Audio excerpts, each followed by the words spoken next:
Girls' Night Out is a song that Sophie and I had created maybe like 2 years ago, and it's sort of been a fan favourite that we've played live like on and off for a while. I don't know, we didn't really think about it whilst we were writing it. I think we just wanted to write like a party anthem for girls, and it just came out very quickly. It was just sort of like a flow of consciousness. And what's it like working with Sophie? I mean, she is incredible. She's amazing. She is one of my favourite people to work with, just because I feel like her production and her sort of sound sphere is so unique, and I kind of feel like she's the future of pop music. The reason I like to drop so much music, especially recently, is just because I feel like there's no rules really anymore when it comes to releasing songs and albums, mixtapes, whatever you want to call it. For me, I've realised that I just want to keep putting out a continuous flow of work, because then I don't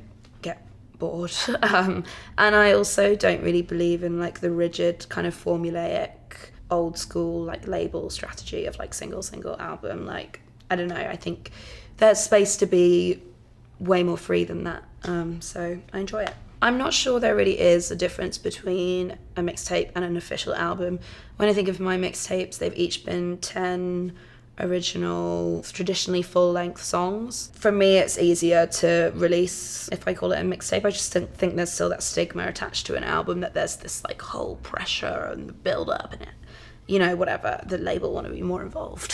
So by calling it a mixtape, I just sort of can get to go off in my own little world and do my thing. That sort of kind of old school mentality of like having to be on the radio is sort of dead, because I'm not really sure the radio means that much anymore, which I think is great for artists, because I think there's a lot more freedom to be like super creative. Playing in stadiums is obviously completely different from when I do my own shows. To play in front of that many people is really great. Yeah, I mean, obviously they're there to see Taylor, but I think even if they don't necessarily know me, they know like at least 3 of my songs so that I play, and then they'll be like, oh, that's that person. So I really enjoy like winning people over. It's not really that I'm trying to make any sort of political or social statement with the people that I choose to collaborate with, but I do definitely have an affinity to particular artists and particular scenes that I get on with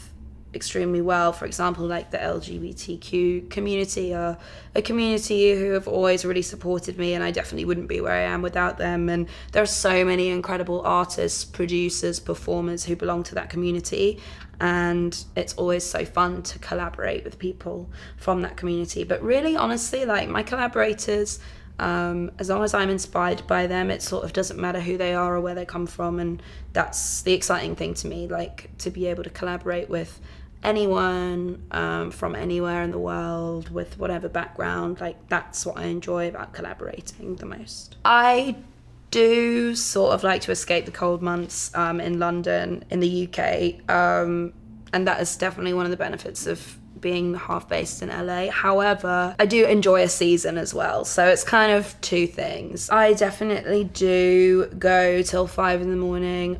on some days. It's definitely not an everyday thing. That would be a straight up lie, but I reckon maybe at least like once or twice, once a week, there's a very late night